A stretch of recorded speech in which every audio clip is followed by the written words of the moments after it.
Hello everyone, my name is Pixlriffs and welcome back to Decidedly Vanilla. This is episode 4 and as promised in the last episode, I have got a bunch of questions that you guys have asked here on YouTube or on Twitter in various places, and I'm going to answer them in a kind of Q&A session while we're hanging out at the zombie spawner collecting awful amounts of levels and zombie flesh. I've cleared all of this out, I've got a completely clear inventory more or less, and as you guys can see I've got full diamond gear right now, so I'm not entirely sure how much enchanting I actually need to do. Shut up seagulls, I'm trying to make a video. Gosh, it is it is really noisy out here today, so it's kind of funny, but I think the neighbours just threw a bit of bread out the window, which always riles up the seagulls in the area. Anyway, hopefully we're going to be able to get past that, and we're going to enchant some cool stuff. So I have mostly diamond gear right now, and I'm pretty happy with the setup I've got, but there are some things I need if I want to continue doing stuff on the server. For a start, I have myself a Silk Touch shovel finally, which means I can get gravel without getting flint. Oh, it's a happy time. But I also want to get myself a Silk Touch pickaxe because I do not have one of those yet. Likewise, the sword is pretty much there. I think it needs looting 3 to be ideal so that I can get myself some more wither skulls and stuff like that and just generally get the best deal for my mob fighting stuffs. I also want to get feather falling on these boots because they don't have that yet. The rest of this gear is looking alright. This could do with unbreaking. A couple of these could do with unbreaking basically. So I'm going to enchant a bunch of books and potentially a little bit more diamond gear. I brought my diamonds with me just in case, and that is not even all the diamonds I have, so I'm doing pretty well for diamonds right now. And we're going to enchant stuff until we run out of levels or lapis or questions. And if we run out of questions, then that's fine. If we run out of levels and lapis, well, we can always get more levels. If we run out of lapis, I feel like I'm probably going to have to go and turn this into a bit of a Q&A caving session, because that is not lapis, that is blue concrete. And I think I probably have some more lapis blocks around somewhere, but I do not have them immediately to hand. So anyway, let's get cracking. Let's crank this thing up to the max and see how far it can go. By the way, fun little tip here, if you name something in an item frame, it can still exist behind a lever, and you can kind of name the switches here. So this is spawner 1, spawner 2, spawner 3. It doesn't quite show up if you hover over the lever's hitbox, but the rest of the time it shows up if you're pointing your cursor at the item frame. So that's pretty cool. That's a tip I think I picked up on the Reddit a while ago, but I think I'd already used it myself in some builds, but it was just kind of nice to have a refresher. And as you guys are probably aware from the last episode, I've still got my hostile creature sounds turned down so you don't have to listen to zombies growling the entire time. So without further ado, let's get to it. Let's watch these guys fall in here and answer a couple of your questions. Question number 1 and question number 2 actually both come from Ep.04, who asks, "Who are you?" and said, "Please tell us everything, like your name, your age, and everything about you." Okay, so obviously some YouTubers like to keep their private lives private and keep kind of personal details out of their videos. I'm not necessarily one of those guys. I'm a little bit more open with what I want to give out. I'm not going to tell you absolutely everything about me, but I can tell you a few things because this information exists out there already. I think I've mentioned it in a couple of videos before. My name is Johnny. I prefer to go by Pixlriffs, and I always say that if I woke up from the Matrix or whatever, like in the real world, he's always known as Neo rather than like Thomas Anderson or whatever, I would be absolutely fine being called Pixlriffs in the real world. So I kind of prefer if people call me Pixlriffs when they're interacting with me through Minecraft and in my videos and stuff like that, but my friends call me Johnny. My full name, I guess, is Jonathan, but I've gone by Johnny since I was about 11, I guess. I'm 30 years old, and I live in the south coast of England, kind of near Brighton, and that's about as it's about as specific as I'm willing to get with exactly where I live. So yeah, people who know me know where I live, and people who don't know me don't need to. The next question was, what do you do for work when you're not a YouTuber? I work as an email support guy for a software company that makes software for writers, and it's only a part-time job as well. I only have to work like 20 hours a week right now, so yeah, whilst I can do a little bit of overtime, and I have done in the past, it's kind of nice to be able to spend some time doing YouTube stuff as well. So there we go. That is the first couple of questions out of the way with, and now you guys know a little bit more about me. Daily Cup of Justin asks, will you ever do a face reveal or gaming setup tour? And also asked where I live in the UK, which I've already kind of answered. Okay, so will I ever do a face reveal? Yes, I've already done one. That's the funny thing about these question and answer sessions, is that some people aren't quite aware of all of the other stuff that I've done. And yes, I've done a face reveal, I guess you could call it, before. I actually live stream with a webcam on. Whenever I live stream, I've got my webcam on now. I also post selfies occasionally on Instagram. I'm on Instagram at Pixlriffs. I'm Pixlriffs on basically all social media stuff, so if you ever need to find a picture of my face, you'll probably find it around there. As for my gaming setup, it's not all that interesting. I've made a video of it or posted a picture of it in a couple of videos and other places before, but it's not really all that interesting. I've got some big speakers because I used to do music production for my degree, and I've got like a mixing console and stuff, and I've got 2 monitors, but that's about it. That's really kind of all you need to know.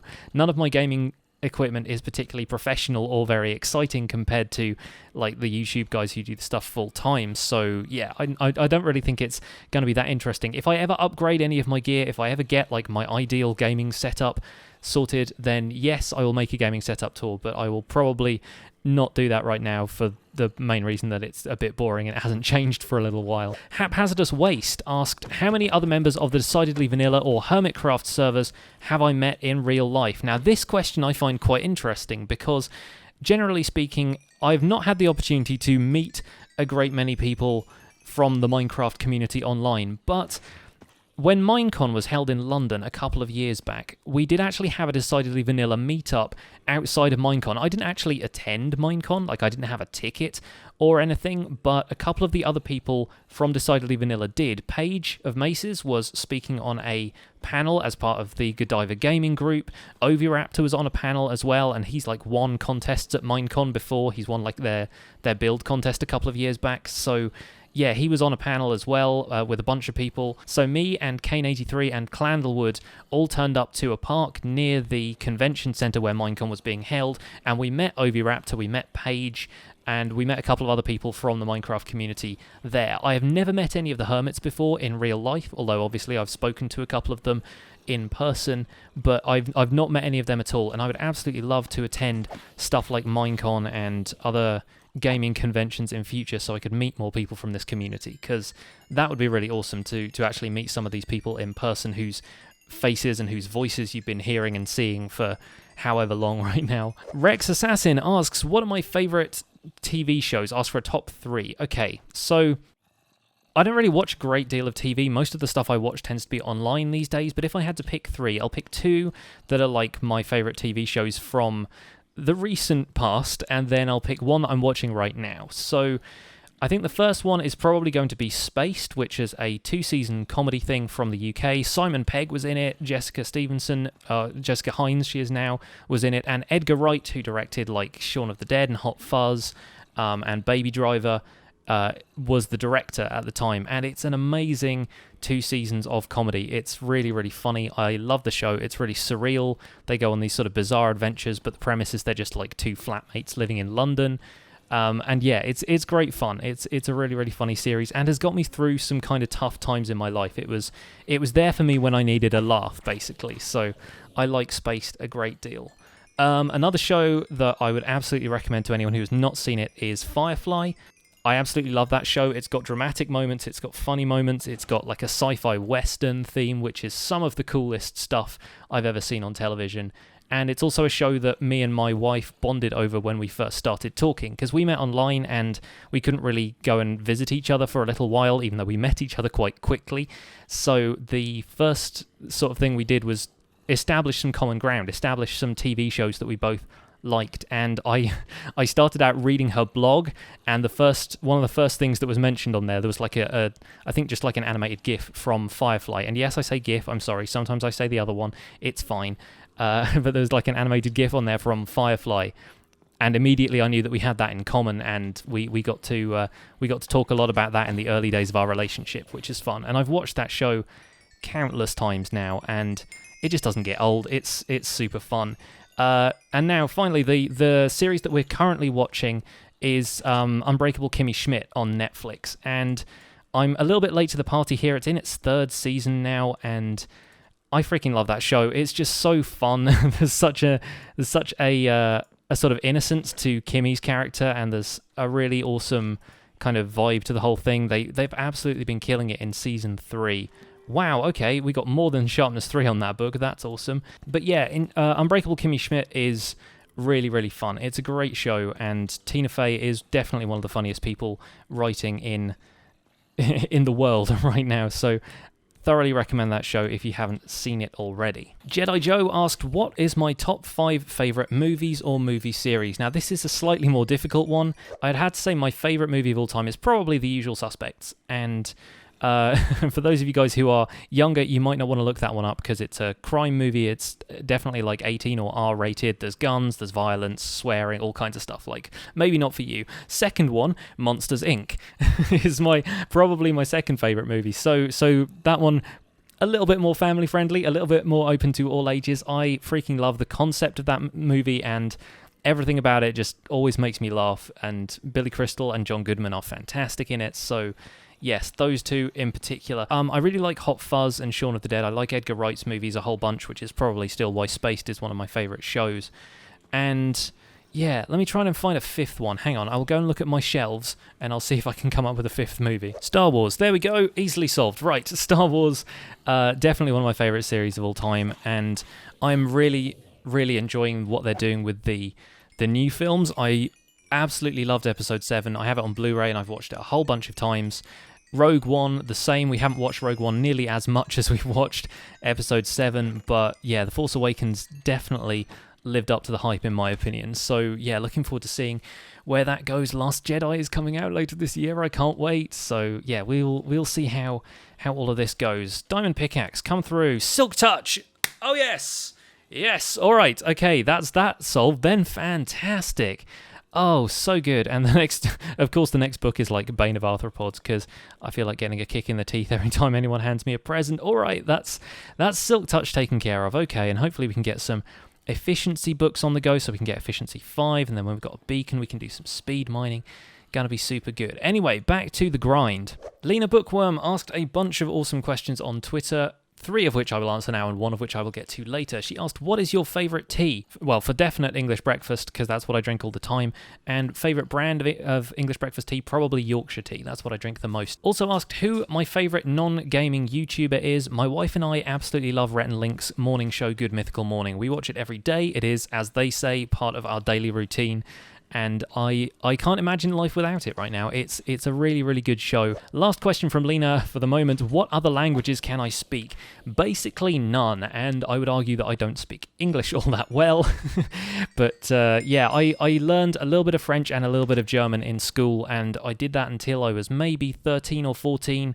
I think I did German for a couple of years after that, but then I've basically forgotten everything since then, because it's been nearly 15 years since I had to learn any languages like in an academic way. So that is most of the personal questions out of the way. I have these kind of divided into 3 different categories. There's personal questions, there's YouTube questions, and there are Minecraft questions specifically. So the next little set is going to cover questions people had about YouTube. And the first one comes from Cow Royalty, who is one of my patrons, and they asked, how did I get started with YouTube and why do I do it? They kind of wanted to know the startup story for me, and I started on YouTube basically because it was something Kane83 did, and I've watched YouTube videos from like gaming channels and stuff for a long time. Like I was watching the Yogscast back when they were doing Minecraft stuff pretty regularly. I was watching Martin from the Yogscast primarily, but then a few of the other guys as well, kind of dipping in and out of other channels that were playing variety games in Minecraft, and I always thought it would be a cool thing to do to start up a gaming channel. And then Kane83, who is my brother-in-law, he's married to my sister, he did it. And suddenly I realised, oh, this is something that basically anybody can do as long as they have the right equipment. Like I always thought you had to have complicated capture cards and, you know, a lot of video hardware on board in your computer, and it turns out that now you can just kind of record using desktop software, and so much of that stuff is more accessible. I'd been playing Minecraft on my Xbox for a little while, for maybe about 6 months, and he had started making this channel. I thought his videos were really cool, and I was kind of leaving comments on his videos and kind of participating as an audience member, but I was also playing Minecraft, and he said, you know what, I'm trying to build a new PC. I can give you my old PC, we can get you started, and then maybe you can join the Decidedly Vanilla server where we are now, and, you know, we can kind of go from there. And it was something that he said, you know, it'd be cool to collaborate with some stuff. I call Kane one of my unofficial patrons in a way that he doesn't, like, donate money to me every month like my other patrons do, but he's always going to have access to my patron server and all of the stuff that I do, because he was the one who got me started. He's the one who got me enthusiastic about the idea of making YouTube content and playing Minecraft on a server with everybody. And he's essentially the reason I'm here. So he can forever take credit for the fact that I make videos for you guys. And I think he knows that. He doesn't like rub it in or anything, but he's occasionally like, oh yes, I recall, I broke you onto the YouTube scene, basically. So yeah, we have a laugh about that. It's all good fun. Awuga, who's also on the DV server with me here, asked if the name Pixlriffs was already taken, what would I have called myself? And to be honest, I didn't really have any alternatives, but I was pretty confident that Pixlriffs wouldn't have already been taken. It's not like I had a bunch of baby names picked out and I just went with the first one, you know? I always just thought that Pixlriffs was going to be a thing, and luckily I've been able to snag it on any social media things that come up. It's not like it's been taken already or anything, so yeah, I'm pretty happy with it. Average Day Cat asked, do I plan to upload any other games such as Destiny? If so, what are they? And Jedi Joe also asked what happened to the Destiny playthrough. And that, let me tell you guys, has not been abandoned in the slightest. We are definitely going to come back to play some more Destiny, especially because there's going to be some build-up, some hype for it, because Destiny 2 is coming out in September, I think, at this point. But yeah, Python has basically been away for the last couple of weeks. He's I don't know if you guys are subscribed to Python. If you're not, you should be. He's a fantastic YouTube guy, and his second channel kind of took a back seat because he had to do a bunch of stuff in the month of June, and he was pre-recording a bunch of content for his main channel. So I just said to him, you know what, like, don't worry about the series. We'll put it on the back burner for now. I have a bunch of other stuff I want to do, so we can just pick it up again when he gets back. And he's probably going to be back at the beginning of July, and we'll probably get the series rolling again just after that if everything's cool with him. So yeah, the series was basically Python in the beginning. Like, he's the one who started it, and I just kind of tagged along. So it's basically up to Python whether or not that series lives or dies. We will see. Hopefully some more Destiny content will be coming you guys' way in not too short a time. Okay, so next question. Pepine asked, what keeps me motivated to create content the most? And that's a pretty easy answer. That's basically you guys. Like, it's an amazing thing to be able to create YouTube videos and have this instant kind of feedback. And this is the thing that people say about live streaming as well, is that it's really cool to just have this direct line of contact with your audience and be able to talk to people face to face. And because my audience is still kind of small, I'm still able to interact with people through YouTube comments in a way that makes me happy that I'm, like, talking to everybody. You know, like, once you get to a certain size as a YouTuber, it's difficult to maintain that line of contact with absolutely everybody in your audience, be able to answer everyone's comments and so forth. But I'm still in that place right now, so it's still the case that talking to the audience and seeing people's feedback, seeing people's likes and comments and everything, seeing people sharing my videos out, or even building stuff that I've built in tutorials in their own worlds and sending me screenshots, that stuff really makes this worth doing. It's fantastic to feel like you have this sense of community around you, and that's absolutely what I want going forward for future videos and the rest of my channel, basically. So yeah, even if things get a little bit unmanageable in the YouTube comments, I will still try and find a way to interact with you guys as much as I possibly can. And we're now back around to Lena's last question, which was, what is my favorite videos to record? And to be honest, like, I have a lot of fun recording basically everything that I do, but I think out of all of them, anytime I get to collaborate with people, whether it's on Decidedly Vanilla, whether it's the Destiny series with Python, whether it's build battle stuff that I've done in the past with guys like System Z and Anaja, basically anything that I do collaboratively is the most fun to record. And obviously I have a lot of fun playing Minecraft on my own and just talking to you guys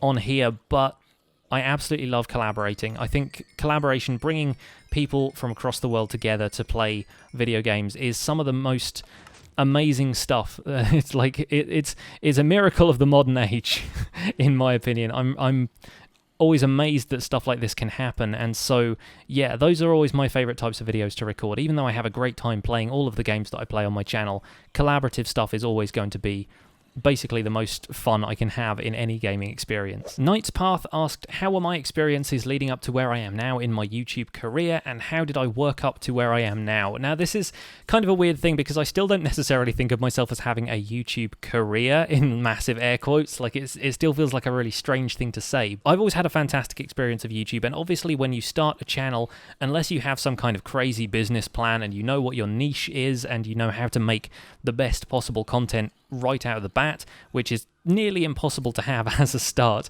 You're always going to just be making stuff for the passion and for the fun of it, and that's always the approach I've taken. I've tried in all aspects of what I do to have fun first and think about it as a business second. And obviously if I want to make this any kind of long-term business, then that's going to change, but I always want to be having fun. That's the main thing. And so if everything has been fun, then I feel like I've had a good experience. How do I work up to where I am now? Basically, by getting incredibly lucky and having people notice the tutorials I make. That's essentially it. Because even if you're making tutorial content, and it's content that's going to help other people play their game better, it takes a lot of work to get noticed. So best of luck to you if you guys are trying it. Next up, Alan Animal, who is a wonderful person I've chatted to a couple of times in the Hermit's live streams, so hello to you, asked, will you ever go to PAX and meet up with us from the US? Now this kind of goes back to what I was talking about with going to Minecon and stuff, and I would absolutely love to have the budget to be able to go out to gaming conventions and stuff like that and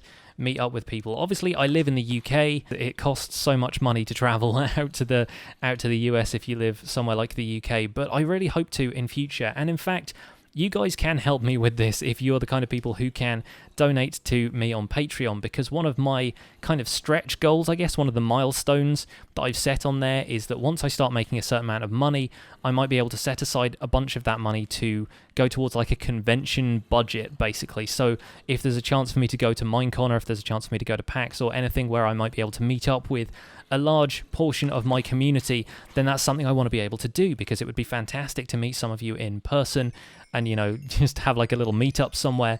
And obviously right now my channel is so small that I don't think it would really be worth it, but in the future, if things keep growing, it would absolutely be worth it. So yeah, we will see. Who knows? I would love to at some point, but it's all a lot of things have got to come together before that kind of thing can happen. Okay, so the next set of questions is kind of the little subset of the YouTube questions that's specifically about Hermitcraft and the Hermitcraft recap. So Ep.04, who asked the first couple of questions, and Nathaniel, who also got in touch on YouTube comments, asked, how do I know ZLOYXP and the whole Hermitcraft recap, and how do I get involved with Hermitcraft and Foolcraft? How did I become like the spokesperson for it? Now, to say that I'm the spokesperson for Hermitcraft and Foolcraft is a little bit crazy, but anyway, we'll get there. ZLOYXP, B-Ran played with him on the Magicraft server, which was a modded server set up by Mark Watson of Mojang, and like a bunch of other people, including Oviraptor and B-Ran, and a few other people I know played on that server for a little while, and Zloy was one of them. And then once the server kind of started winding up, he was looking for another server to play on, and B-Ran suggested that he join Decidedly Vanilla. And so he did, and we kind of had him on the server back when, I think it was back when Season 2 was still going. He has always been part of the Hermitcraft community more so than I have. He's always done like artwork for them and things like that. Whenever they do a UHC, he does speed arts of the teams and things like that. So a bit of stuff happened behind the scenes, and it was decided that he should run the Hermitcraft recap, and he needed somebody to do the voice because he's Russian and he doesn't really trust his accent to get across the information about Hermitcraft in such a succinct and understandable way. So he deferred to the rest of the group. He asked the people in Decidedly Vanilla if any of them wanted to help out, and I said yes, because I thought it would be a fantastic project, it would be good fun. I've always wanted to do voice acting or voiceover work of some description, so I figured that would be something that I could try out. And the rest is history, basically. We've been doing it for over a year now, which is a crazy thing to think about, but we have, and it's been a great deal of fun. Next up, Mr. QB asked, why am I not on the Hermitcraft server? And Andy Jasufi asked, hey Pixel, would you like to join the Hermitcraft server and work with the NHO? Now, of course, the NHO had to come into it somewhere, and folks, it's a funny thing, because of course I would love to join the Hermitcraft server, but servers like Hermitcraft aren't always looking for new people, and I think Azuma has mentioned this a couple of times on his live streams, but Hermitcraft is not constantly in the process of looking for new people. It's an invite-only server, which means that typically the members of Hermitcraft have to make a group decision about inviting somebody to the server. It's not a server where you can just like put in an application to join. So you kind of have to be on the radar for them, you have to be somebody who makes consistent original content, and you have to be somebody who has something special to bring to the table, especially if it's like a unique audience that Hermitcraft themselves haven't quite tapped into yet. Asking why I'm not in the Hermitcraft server is a bit of a it's a bit of a Sean Bean moment. It's a bit of a Boromir, like, one does not simply join the Hermitcraft server, you know what I mean? Like, there are definitely a lot of things that have to happen beforehand. And obviously I've collaborated with some of the hermits in the past. We've done building competitions. I do the Destiny series with Python.